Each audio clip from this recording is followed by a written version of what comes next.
In 1971, President Nixon took the United States off the gold standard, meaning the dollar could no longer be converted to gold. Since then, the world has operated under a system of money called fiat currency. The dollar, pound, euro, and every currency in the world are all fiat.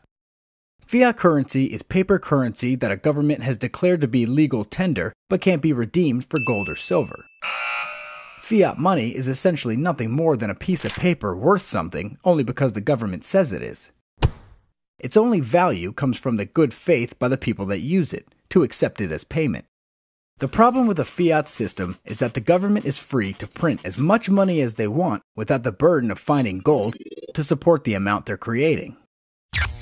Thus, they can create billions out of thin air and pump it into circulation, making the money already out there worth less and less. But history has taught us that no fiat currency lasts forever.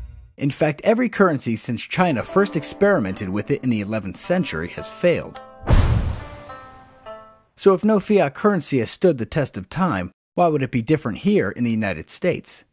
According to a study of 775 fiat currencies by dollardays.org, the average life expectancy for a fiat currency is 27 years. 599 of these are no longer in circulation. Some have only taken a month to crash. Others have taken centuries. Here's how those currencies died.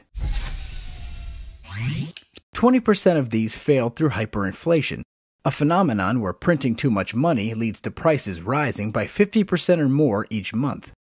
21% were destroyed by war, in which currency was deemed no longer valid through military occupation or liberation.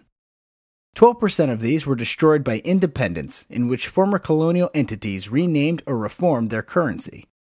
24% of these were reformed through monetary union such as the euro in 1999 or the creation of the US dollar in 1792. Finally, 23% of these are still alive, but they're all running quickly down the path to death. The two longest running currencies are British pound and the US dollar, but since its creation, the British pound has lost 99.5% of its value. As for the US dollar, from 1971 to 2008, the amount of dollars in circulation increased by 17 times.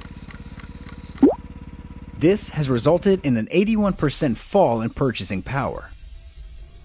Ever wonder why all those goods and services cost more now than they did when you were younger? Now you know.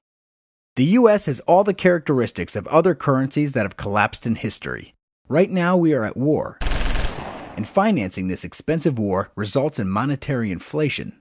Currently, the United States owes more than $15 trillion in debt. And historically speaking, when a country has gotten itself into huge debt, its answer has always been to make more money. Perhaps the US monetary system is headed toward complete failure like currencies before it. If so, what comes next?